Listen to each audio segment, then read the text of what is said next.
해석학 수업을 위한 16번째 시간입니다. 이 시간에는 존재론적 해석학에 대해서 살펴보도록 하겠습니다. 우리 교재 6장에 나오는 부분입니다. 함께 살펴보시면 좋을 것 같습니다.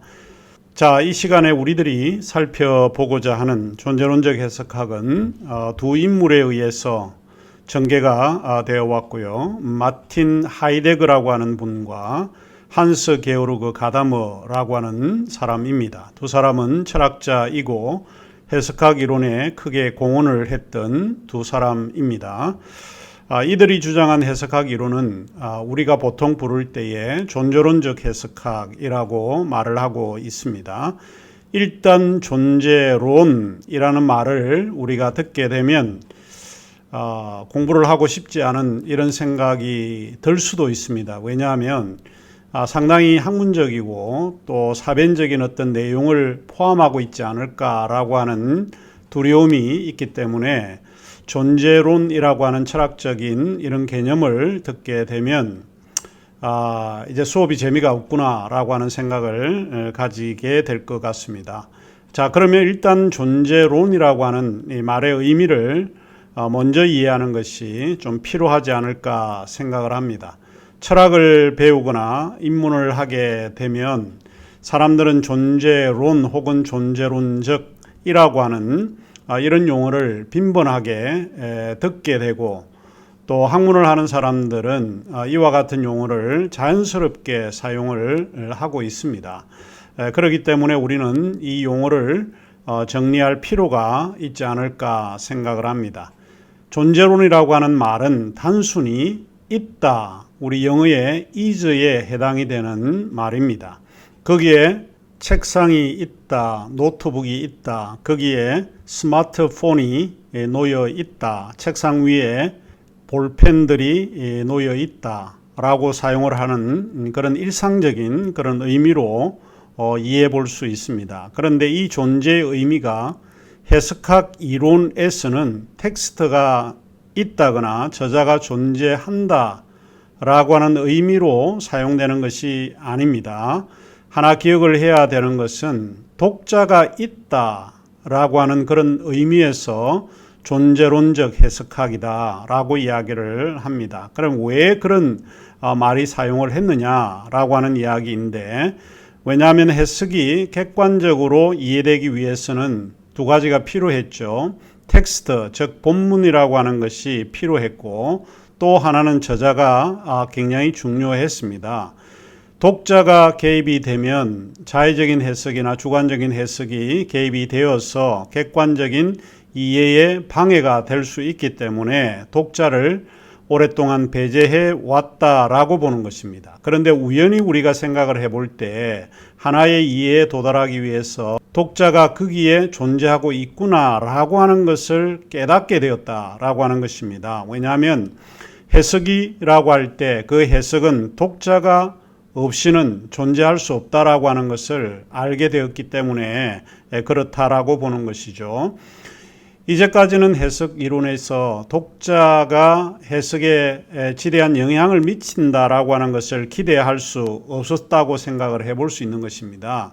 다시 말하면 독자는 기대할 수 없는 이해의 요소였기 때문에 그랬습니다. 그런데 알고 보니까 독자가 거기에 있다는 것을 알게 되면서 독자가 거기에 존재하고 있고, 그리고 이해의 구성에서 독자가 상당히 중요한 역할을 하고 있구나 라고 하는 것을 알게 되었다라고 하는 사실입니다.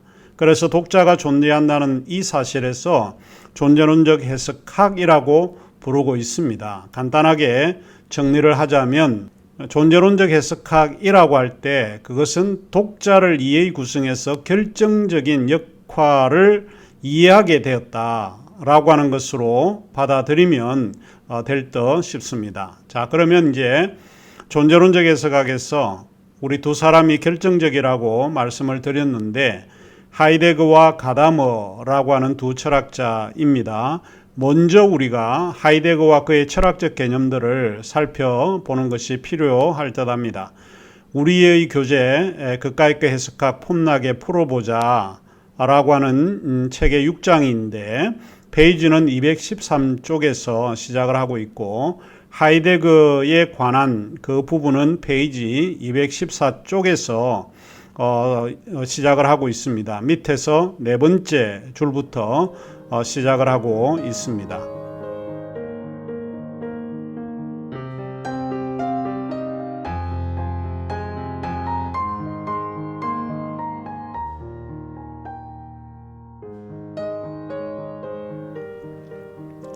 하이데거, 참 많이 들어본 이름이지요. 그리고 대학원에서 여러 교수님들이 사용하는 교재를 읽다 보면 인덱스라고 하는 곳에 보면 마틴 하이데거가 반드시 등장을 하는데 자주 등장하고 인용이 된다라고 하는 것을 알게 될 것입니다. 그만큼 학문의 영역에서 우리가 들어서게 되면 하이데거라고 하는 인물이 자주 거론이 되는 사람입니다. 그의 사상이 많게는 다소 길게 아니면 그의 문장들이 빈번하게 인용이 되기도 합니다. 그러면 하이데거의 생애에 대해서 잠시 언급을 하도록 하겠습니다. 하이데거는 1889년 남부 독일의 메스키르히에서 출생을 했습니다. 그가 태어난 메스키르히는 대다수가 카톨릭 신자들로 구성이 된 지역이었고 매우 보수적인 그런 환경이었다고 합니다. 그러면서 유대주의의 정서에 반감을 가지고 있었다고 합니다. 이것이 마틴 하이데거에 영향을 미쳤는지는 모르지만 나치에 동조했던 하이데거를 보게 되면 아마 어릴 때부터 이런 정서가 깔려 있지 않았을까 하는 생각을 가지게 됩니다. 하이데거의 어린 시절은 경제적으로 상당히 어려웠던 것 같습니다. 하이데거의 아버지는 성 마르틴 성당에서 문지기로 일을 하면서 오늘날로 이야기를 하자면 교회의 사찰 집사와 같은 그런 역할을 하면서 생계를 유지했다고 알려지고 있습니다. 당시 성 마르틴 성당의 주교는 카톨릭 교회에서 운영을 하고 있는 고등학교 교장이었기 때문에 마르틴 하이데거는 카톨릭 그 교회의 도움으로 장학금을 받아서 학교를 다니게 되었습니다. 고등학교 때에 공부를 썩 잘해서 교회에서 진학의 기회를 아마 열어 주었던 것 같습니다. 그런데 장학금을 받는 조건이 하이데거가 카톨릭 사제가 되는 조건이었다고 합니다. 하지만 그가 카톨릭 사제가 되기 위해서는 카톨릭 대학교인 예수회에 들어가게 되었는데 1년 정도를 다니고는 그만두었는데 이유는 그곳에서 그가 적합하지 않다라고 하는 판정을 받았기 때문입니다. 그가 적합한 판정을 받지 못하는 이유는 몸이 허약했기 때문이었다고 합니다. 대신에 그는 일반 신부가 되기 위해서 프라이부르크 대학교의 신학부에 입학을 하게 됩니다. 그곳에서 오래 또 지속하지를 못하고 학업을 중단하게 되었습니다. 대신에 그는 프라이부르크 대학교의 신학부에서 철학부로 전공을 바꾸게 됩니다. 그곳에서 당대에 가장 유명했던 에드문트 후설이라고 하는 철학자를 만나게 되고 그 철학자의 학생으로 수업을 듣게 되는 기회를 얻게 됩니다. 하이데거는 이제 후설에 매료되어서 현상학을 배우게 됩니다. 나중에 하이데거는 후설의 그 현상학을 실존주의적 입장에서 해석을 다시 하게 됩니다. 아무튼 하이데거는 인생에서 57권이라고 하는 방대한 저수를 남긴 철학자입니다. 그 내용으로 보자라고 하면 신학이나 철학, 현상학, 언어학 등 다양한 관심을 보였던 것이 사실이고 하이데거는 신학에서도 상당히 중요한 역할을 했을 뿐만 아니고 성서 이해에서 그의 개념이 요긴하게 사용되었던 것 같습니다. 특별히 하이데거는 신학자였던 불트만에게 영향을 지대하게 미쳤던 인물이고 불트만의 사상에 하이데거의 영향력은 무시할 수 없을 정도였다고 합니다. 간단히 말을 하면 불트만의 성서 이해는 하이데거의 사상을 통해서 설명되었다라고 보면 될 것 같습니다. 물투마는 기본적인 생각은 그렇습니다. 성서 이해를 하는 데 있어서 성서는 질문하지 않으면 대답하지 않는다라고 보는 것입니다. 성서는 있는 그대로 우리에게 무언가 이야기하는 것이 아니라 우리의 주어진 실존적 삶 속에서 무언가 질문을 가지고 텍스트에 들어가게 되면 텍스트는 여러 가지 대답을 우리에게 제공해 준다라고 하는 기본적인 생각을 불투만은 가지고 있었습니다. 이러한 불투만의 성서 이해가 그러면 어디서 왔을까? 그것은 바로 하이데거가 가지고 있는 철학적 사유에서 유래되었다라고 이해하시면 될 것 같습니다. 하이데거의 철학적 사유에서 불투만은 출발을 하고 있기 때문에 그의 성서 이해가 한층 더 보다 풍부해졌다라고 생각해 볼 수 있습니다. 자, 그러면 하이데거의 존재론적 해석학이 무엇인지 우리가 살펴보도록 하겠습니다.